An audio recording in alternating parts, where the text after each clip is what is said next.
Equation 3, beam ABC is a solid shaft and C is fixed. So fixed daw to. You're given W na 1.5 kilonewton per meter. You're given L1 to be 2 meters. And then L2 to be 0.4 meters. 0.4 meter. Okay, and then you are given allowable torsional stress, allowable flexural stress, and allowable shear stress. Number 1, which of the following gives the maximum value of P, ito, such that the allowable torsion stress is not exceeded? So, kung titingnan mo yung figure, ano to siya? Parang beam na naka-ganyan, naka-L, pa-L na beam. So, kumbaga connected siya dito, no? So, meron papunta doon, tapos may papunta doon. So, doon sa dulo, naka-apply yung P. So, ngayon, paano ba magkakaroon ng torsion? So, di ba magkakaroon ng torsion kung merong twisting moment?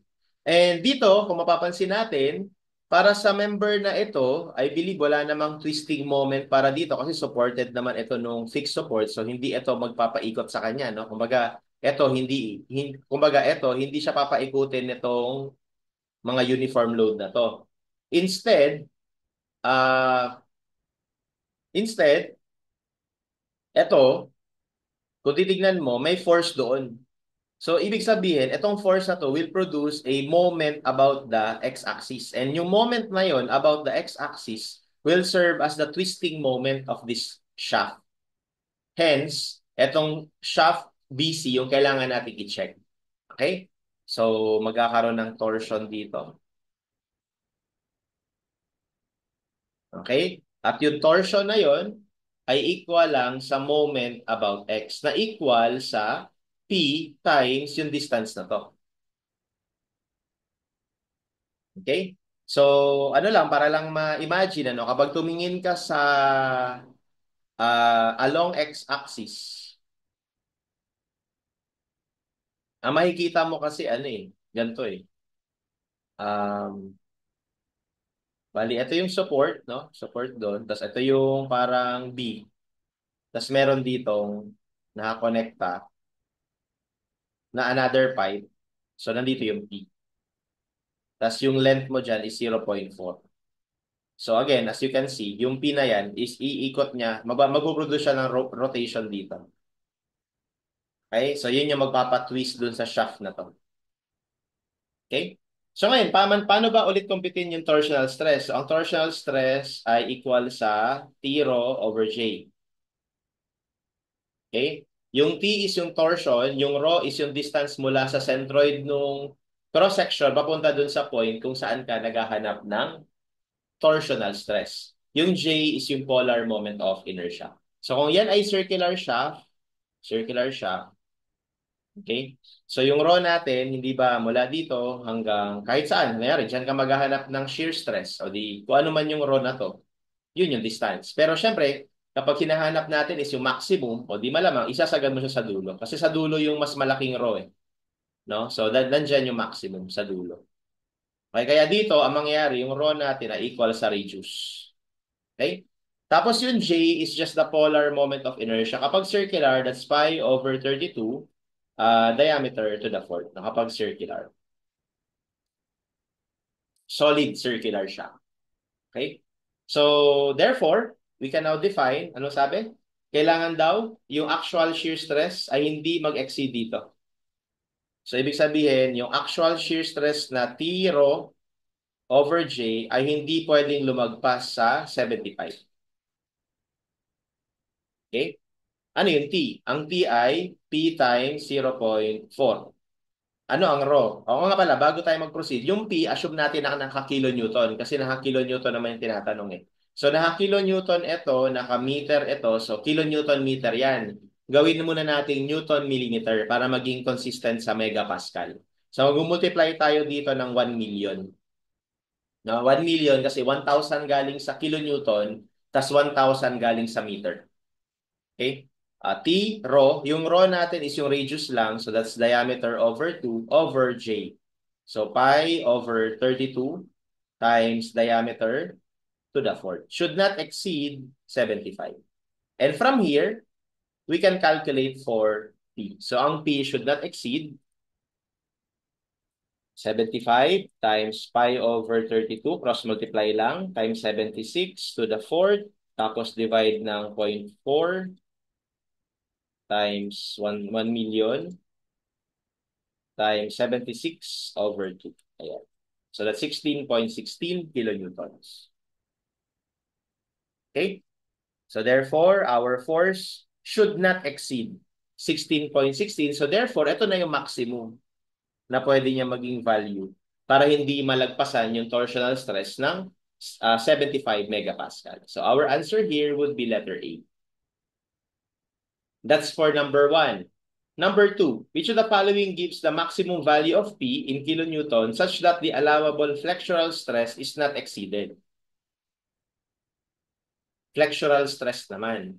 So, ibig sabihin, bending stress. So, ano ulit yung bending stress? MC over I. So, ang M is yung applied moment sa cross-section. I is moment of inertia. Yung C, ito yung, ito yung cross-section mo. Ito yung neutral axis.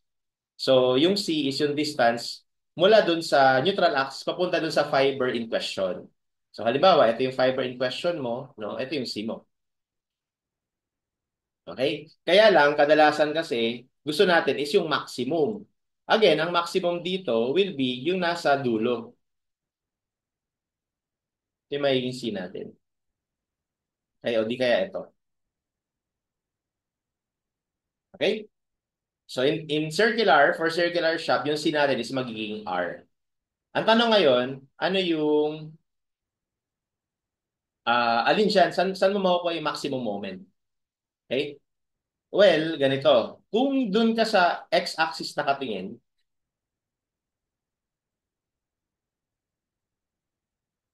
kumbaga, ito ulit makikita mo. Ganyan. Tapos konektado siya dito eh, di ba? Kaya lang, dahil connected yan rigidly, we can assume na ano to, fixed support. Tapos meron ditong P. So, ito yung member BA. Ayan. So, dito magkakaroon ng flexural moment. May moment dito or bending moment. At yung moment na yon will be sa AB, ano? Or moment sa B na lang. Will be P times 0.4. Well, pwedeng yun yung M, no? Kaya lang, sure ba tayo na yun yung maximum? So ngayon, para makita natin kung ano pa yung iba, kapag dito naman tayo tumingin sa Z-axis,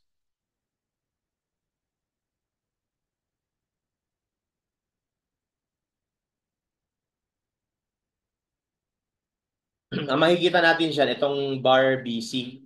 No? So, bali, nandito yung fixed support. Nandito ngayon yung BC. Okay, tapos meron ditong uniform load, di ba? Na equal sa 1.5. Tapos, kapag dun ka nakatingin, dito ka nakatingin, makikita mo pa rin itong P na to. Kaya lang, dito siya naka-align dito. So, bali yung P na yan dito, kapag nakatingin tayo dito, no? So, yung P na yon is somewhere here. Ayan. Kasi yung length nito is 2 meters. So, ngayon, meron ulit tayo ditong bending moment kasi cantilever lang ulit yan.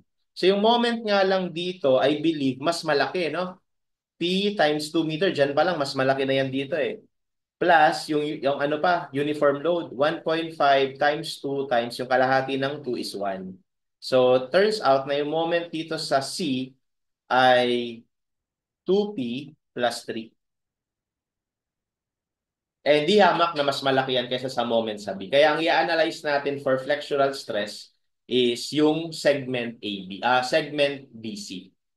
Okay? So, pasok na natin dito, no? So, yung MC over I should not exceed, so ang i-define natin dito is yung sa BC, should not exceed 148 megapascal. So, lagyan lang natin ng values. Yung M natin is 2P plus 3. Take note, guys, ito ay naka-kilonewton meter ulit. So, mag-multiply ulit tayo ng 1 million.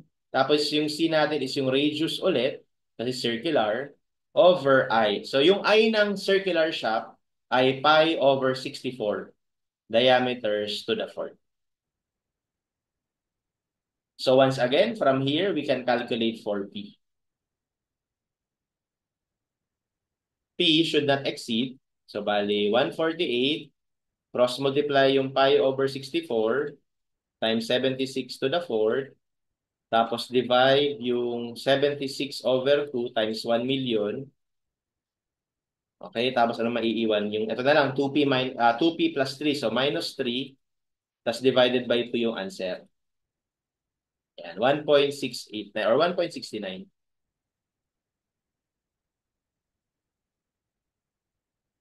Kilonewtons. So once again, yung P natin, hindi pwedeng lumagpas dyan para hindi malagpasan yung flexural stress. So it turns out na sa number 2, ang maximum natin would be letter E. Okay, and then number 3, which of the following gives the maximum value of P such that the allowable shear stress is not exceeded? So, ano naman? Allowable shear stress. Okay, so linawin na natin yung shear stress na yon. So, pag sinabi po natin na shear stress, tatlo yan. No? So, meron tayo nung direct or simple shear stress. Ito yung shear stress na nade-develop due to direct application of the force. Halimbawa, yung mga bolt, yung mga plate na pinagkonekta mo ng bolt, no? Ayan. Kung nag-apply ka ng force, merong shear stress na mali-develop dito. Yun yung simple shear stress. Di ba? Simple shear stress. Meron din tayo, no? Yung pangalawang sinolve natin dyan, or yung unang sinolve natin dyan, yung torsional shear stress. Okay, so yung torsional shear stress naman, syempre kapag meron kang shaft, in-applyan mo ng moment, ng torsional moment, so syempre yung shaft na yan, matitwist, no? Ganyan. Ganyan siya. Iikot siya doon. So dun sa fibers na to, nagkakaroon ng shear stress. Okay, dito. Okay? And the last type of shear stress that we will encounter is yung flexural shear stress or horizontal.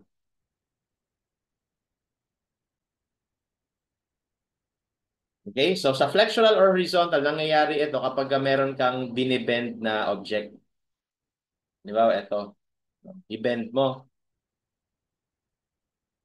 So pag na-bend mo yan, magiging ganito siya. Ganyan. So makapansin kasi natin dito,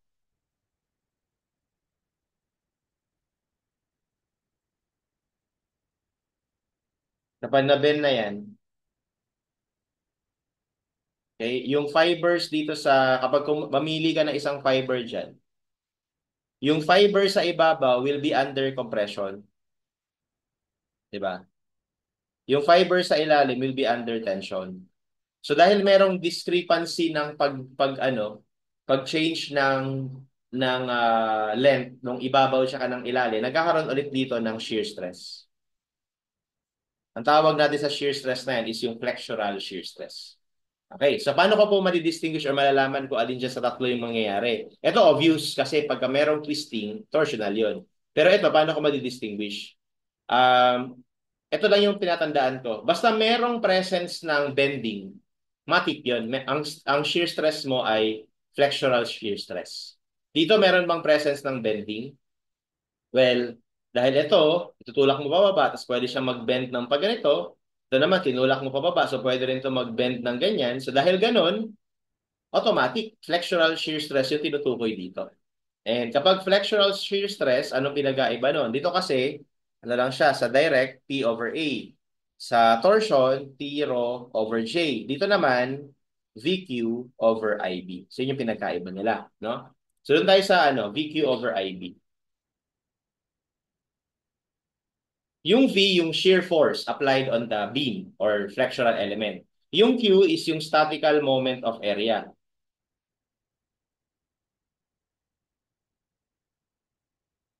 Okay, above or below the fiber about the neutral axis. So, ibig sabihin, kunwari, ito yung cross-section mo. Ito yung neutral axis. Tapos, kunwari, ito yung ina-analyze mo, kunwari, na fiber. Yan, yung fiber na yan. So, sabi niya, para ma-define yung Q, gusto kong hanapin yung shear stress dyan, ano? Para ma-define yung Q, mamili ka lang kung above or below ng fiber na yan. So, it doesn't matter kasi same lang yun. So, syempre, piliin mo yung mas simple. Ito, mas simple tong above. So, yan na lang. So, may area to, no? Area.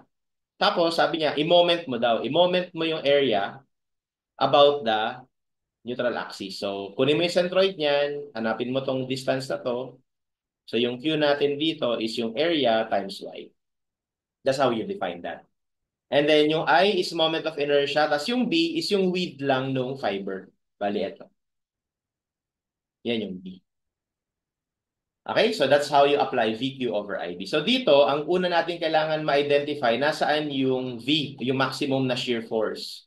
Well, I believe dahil na-analyze na naman natin siya kanina, no? Mapapansin nyo na kapag dito ka nag-analyze, yung shear force dyan ay equal lang sa P. Pero pag dito ka nag-analyze, yung shear force mo is equal sa P plus equal pa dito sa downward force na to. Kaya dito tayo mag-compute, no, ng shear force. So yung shear force sa C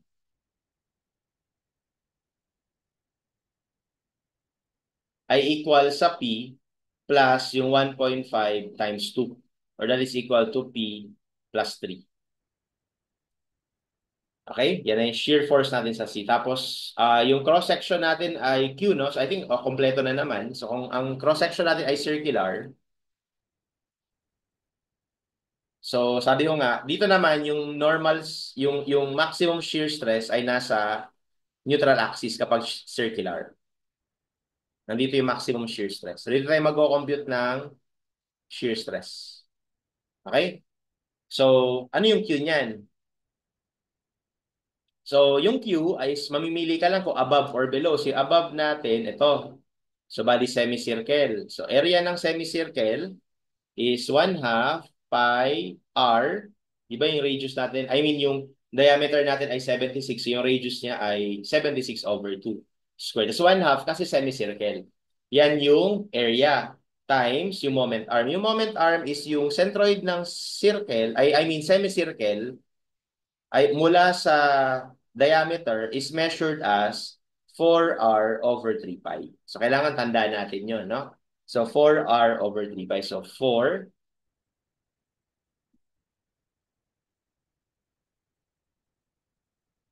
So, we have 4r over 3 pi. Ayan. So, yun yung Q natin. Tapos, yung I naman natin for circular, that's pi over 64 diameter to the fourth. Tapos, yung B natin, ito, yung width ng fiber, which is in this case, yung mismong diameter. Okay, so therefore, our VQ over IB should not exceed yung allowable na 99 megapascals. 99. Okay? So kung i-define natin lahat, yung V ay P plus 3. Naka-kilonewton yan, kaya mag-multiply tayo ng 1,000. Tapos yung Q, ito,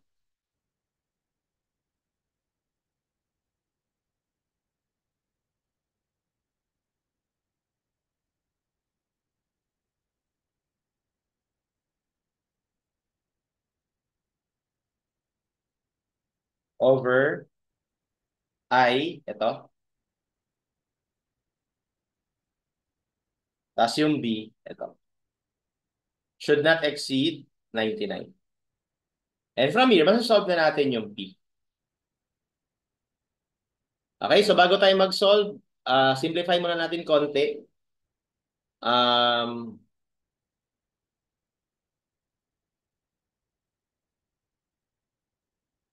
ito, magka-cancel dito. Tapos, ano pa? I think yun lang, no? So, okay na yan. Shift solve ko na lang para mabilis.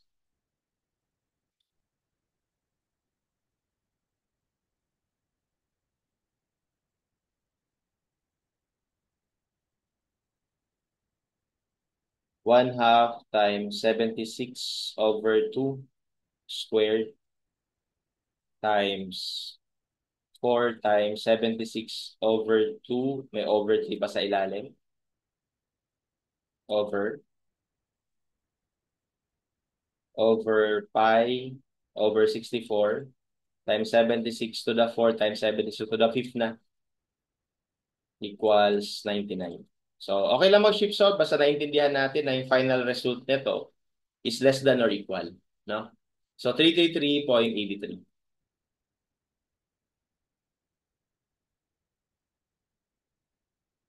So, the 4 should not exceed 333.83. And from the choices, that would be letter B. Okay? And that's how we solve this problem.